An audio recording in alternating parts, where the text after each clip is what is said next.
Today, question test a fundamental property of mathematics, and some of the candidates get this concept wrong, so we are going to go through this today. So you're asked to identify the number of solutions for this equation, or in other words, how many values of a satisfy this equation. So what you do first is you square both sides of this equation.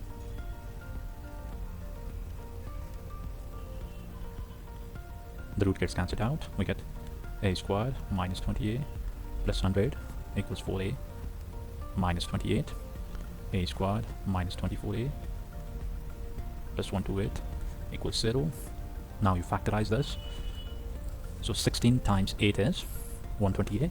So we use 16 and 8 in order to factorize the equation in the above line.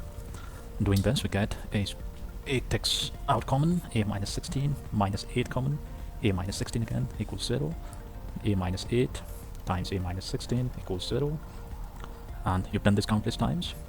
A minus 8 equals 0, a minus 16 equals 0. From here we get a equals to 8 or a equal to 16. So what most of the candidates usually do is they only do up to here and skip the remaining portion of the question. This is not the total solution of this question. What we have got now is only two potential answers, and what you need to do is you need to plug in these values into the equation to identify whether the equation is satisfied or not. So let's do that. Put a equals to 8. What we get is 8 minus 10 equals root under 4 times 8 minus 28. Negative 2 equals root under 32 minus 28. Minus 2 equals root under 4. Root under 4 is positive 2, so we are getting minus 2 equals 2, which is obviously mathematically false. So a equals to 8 cannot satisfy this given equation, so it cannot be the solution. Now we need to put a equals to 16 into the equation. 16 minus 10 equals 4 times 16 minus 24.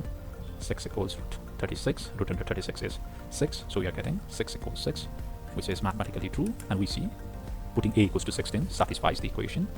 For that reason, out of these two values we identified, only one of them is the solution of this equation. So the answer to this question should be the second option, one solution.